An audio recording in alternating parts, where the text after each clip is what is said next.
Welcome back to the debate room. I'm your host Latif. I'm back here with another reaction video to a playoff game.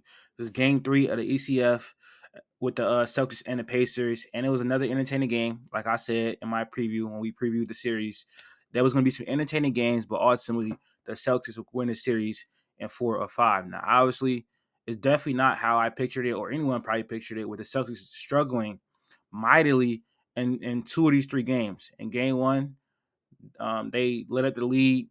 The Pacers stormed back. The Pacers went into the fourth quarter late in the game with a great opportunity to win. They dwindled the opportunity with Pascal Siakam with that turnover. Halliburton making mistakes, Rick Carlisle making mistakes, and they ultimately lose that game in overtime. Game 2, it was a close game, but the Celtics handled that. Tyrese Halliburton went out, and obviously they lost that game. And then game 3, the Celtics came out strong. Pacers took that punch and they kept competing. They obviously went up in the second quarter, took a big lead into halftime. We controlled this game for most of it, but then the Celtics just kept fighting back, and eventually took the lead and won the game that Drew Holiday steal. Obviously, again, it hasn't went how I expected it or much people expected it, but the end result is obviously 3-0. And like I said, the Celtics are probably going to win this series in 4 or 5. I had two main takeaways from this game and from this series. We can start off with the Pacers. I think the Pacers have a extremely bright future going forward. Right now, they have Tyrese Halliburton, who, if he can they have Tyrese Halliburton, who, if he can continue to stay healthy, can be a top 7, 8 point guard in the NBA, maybe even higher. They have Pascal Siakam, who at his peak can be like an all NBA level performer. They have Andrew Nemhard. They have Obi Toppin. They have TJ McConnell. They have 7 players in this playoffs who are averaging double digit points. And another takeaway I have from this is they didn't get to this ECF because of one person, not Tyrese Halliburton, not Pascal Siakam. This is a great team, very a lot of offensive weapons. Defensively, they still need to work out the Kings. They need a lot more defensive help, but they didn't get to this ECF because of one person. Also, people were giving scrutiny to their run. Obviously, they played a injured Bucks team. They played a injured Knicks team. But when they got to the ECF and they're competing against the Celtics, they're really competing. So you can't even discount their run anymore, really, because when they got to the ECF against the best team in the conference, they're putting up a fight, even without Tyrese Halliburton. So what this series has showed me and what this playoffs has showed me from the Pacers is that they are actually a very, very good team. If they can get some more defensive pieces, they can actually be a threat in the East for years to come. They also have Jarris Walker, their first round pick from last year's draft, on the bench, who has not got any minutes. Bennett Mathurin has missed his whole entire playoffs with injuries. So they still have pieces to build on. They still have players to invest in. And so this team again could be a very competitive team. I don't think any like a championship caliber team, but very competitive going forward. They obviously need more defense. They probably need a third star or a third piece. Maybe that's Andrew Nemhard. Andrew Nemhard was great tonight. Second round pick, dropped 30 points, was abusing Derek White, was abusing Drew Holiday all night. His body control, his mid range game, his finishing ability, knocked down threes, and he had 7 assists tonight. So another takeaway from this series is I only had one, but I have a lot. Um, I noticed this throughout the entire year watching the Pacers that they just have a great system. Rick Carlisle has employed a great system built on ball movement, built on dribble penetration, built on unselfishness, and I think obviously Tyrese Halliburton maximizes that system. But in general, it's just a great system. You can see TJ McConnell is able to run it. Andrew Nemhard is able to run it. Pascal Siakam is able to play outside the system and inside the system, facilitating. They just move the ball. They get out in transition. They play with pace. At times, they can be very tough defensively. And so I think it's more credit to Rick Carlisle and the great coach he has been. Well, not great, but a good coach. Like great offensively, I would say.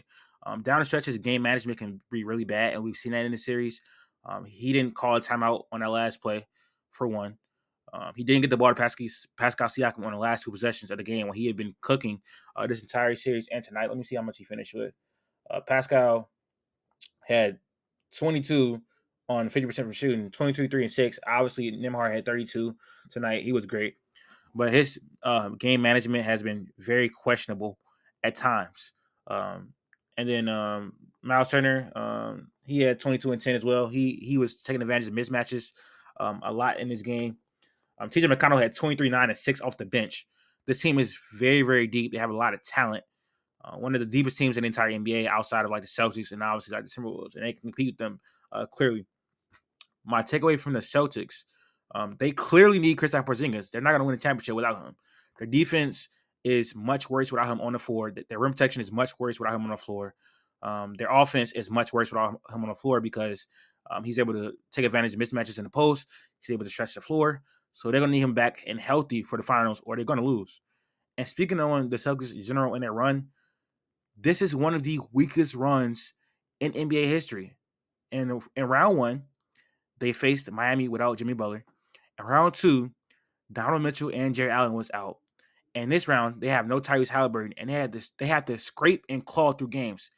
Like at a point, they're not going to be battle tested against real competent opponents, real tough opponents. So I don't think that bode well for their future in the finals. They can't go through. They can't have games like games 1 and games 3 in this series in the finals against better teams like the Mavericks or the Timberwolves. It's just not going to be able to happen. They're going to lose a series if they do that. They need their players to play consistently better if they're going to win the finals. And I don't want to hear, oh, they're the 1 seed. Of course, they got an easier route. It's a difference between having an easier route and playing injury-riddled teams that you're just clearly far and away better than.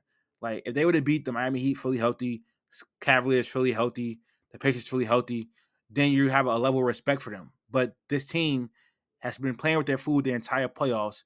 They're not going to be able to do that in the actual finals. In this game, the Pacers were super, super efficient, especially getting into the paint. It was no resistance in the paint. Andrew Nembhard and Pascal Siakam were having their way any matchup. Like Pascal was dominating Tatum, he was dominating Horford, he was dominating Jaylen Brown when he got switches on him. Andrew Nembhard was cooking Drew Holiday and Derek White, that all NBA, all defense. I mean, backcourt. Like I said earlier, his body control, mid range has been really impressive in this series, and I think his future is bright. He is obviously older. He was in his second year. He was older coming out of Gonzaga, but that looks like a great second round pick that they employed there. But yeah, the Celtics just need to pick it up. I mean, obviously, we've seen over the course of these last 7 years and over the last 2 years, especially, they just have games where they drop the ball.